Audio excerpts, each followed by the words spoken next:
ഒരു റിസ്റ്റോറേഷൻ ഉണ്ടാകും.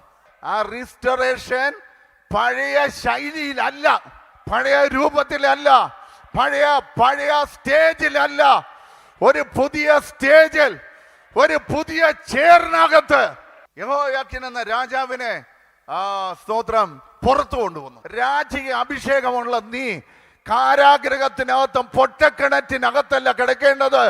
ദൈവം വച്ചിരിക്കുന്ന ഒരു ചേറുണ്ട്, ചേറ്. അതാണ് റിസ്റ്റോറേഷൻ.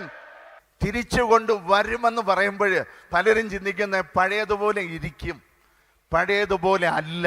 കൊണ്ടുവരുന്നവനൊരു നിലവാരമുണ്ട്. അതുകൊണ്ട് ഫിലിപ്പിയ ലേഖനം പറഞ്ഞത്, എൻ്റെ ദൈവമോ നിങ്ങളുടെ ബുദ്ധിമുട്ടൊക്കെയും അവൻ്റെ മഹത്വത്തിന് ധനത്തിനൊത്തവണ്ണം, നിന്റെ പേഴ്സിൻ്റെ കനത്തിനനുസരിച്ചല്ല, അവൻ്റെ മഹത്വത്തിൻ്റെ വലിയ തേജസ്സിൻ്റെ ഒരു മേഖല. ഹല്ലേലൂയ. ശലോമോൻ ആലയം പണിതപ്പോൾ ദൈവത്തിന്റെ തേജസ് ഇറങ്ങി വന്നപ്പോൾ ശുശ്രൂഷകരുടെ പാരമ്പര്യ ശുശ്രൂഷ ചെയ്യാൻ കഴിഞ്ഞില്ല. ആ തേജസ് അങ്ങോട്ട് ശുശ്രൂഷ ചെയ്യാൻ തുടങ്ങി. അതേപോലെ പഴയത് മാറിപ്പോകുമ്പോൾ ആ തേജസ്സിന്റെ പുതിയത് ഇറങ്ങി വരും.